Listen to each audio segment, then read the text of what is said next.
లేక భూములు బీళ్లుగా మారాయి. కరువుతో పంటలు పండక తల్లడిల్లారు. ఉపాధి కోసం ఉన్న ఊరు వదిలి వలస వెళ్లారు. ఈ కష్టాలకు కారణం జలమేనని ఆ గ్రామస్తులు గుర్తించారు. ఊరంతా ఏకమయ్యారు. చెరువును పునర్నిర్మించారు. దీంతో నెర్రెలు బారిన చెరువుకు జలకళ వచ్చింది.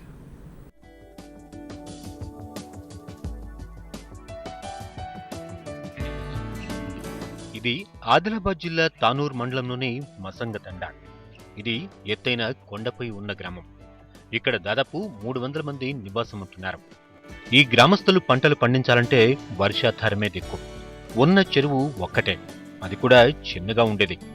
వర్షం వస్తేనే నీళ్లుండేవి. ఎండాకాలం వచ్చిందంటే ఎండిపోయేది. దాంతో ఈ చెరువు కింద వేసిన పంటలు పూర్తిగా ఎండిపోయేవి.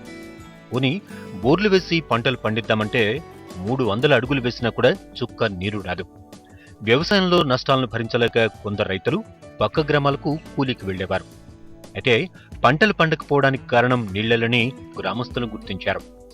చెరువులో పెరిగిన తుమ్మ చెట్లను బాగు చేయాలని చెరువు కట్ట ఎత్తును పెంచారు. చెరువులో ఉడికను తీశారు. వర్షాకాలంలో కురిసిన వర్షాలకు చెరువు పూర్తిగా నిండింది.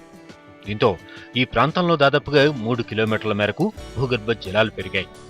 చెరువు పరిసర ప్రాంతాల్లో 30 అడుగులు తవ్వితే చాలు పుష్కలంగా నీళ్లు పడుతున్నాయి.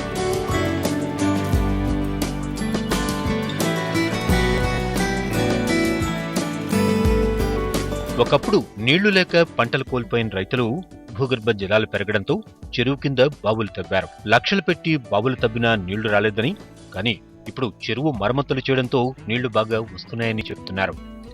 నీళ్లు లేక బీడుగా మారిన భూములు చెరువు మరమ్మతుతో సాగులోకి తెచ్చారు. అంతేకాకుండా ఒకప్పుడు పంట పండడమే కష్టంగా ఉండేది. అయితే చెరువు అభివృద్ధి చేసిన తర్వాత రబీలో సైతం పంటలు పండిస్తున్నారు. పనులు లేక గ్రామాన్ని వదిలి వెళ్లిన వారు సైతం గ్రామానికి వచ్చి 3 పంటలు పండిస్తున్నారు.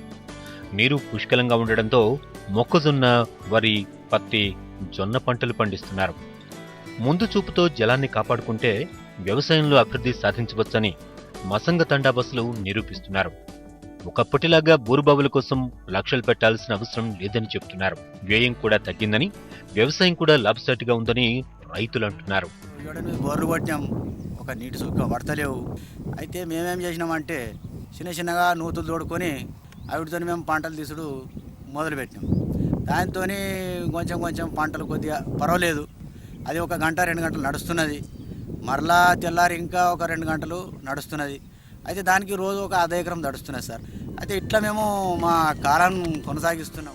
ముందు చూపుతో వ్యవహరించి చెరువును పునర్నిర్మించడం వల్ల భూగర్భ జలాలు బాగా పెరిగాయి. జలాన్ని కాపాడుకుని అభివృద్ధి పదంలో నడుస్తున్న మసంగతండా బస్సులు అందరికీ ఆదర్శంగా నిలుస్తున్నారు. అటు కార్మికులు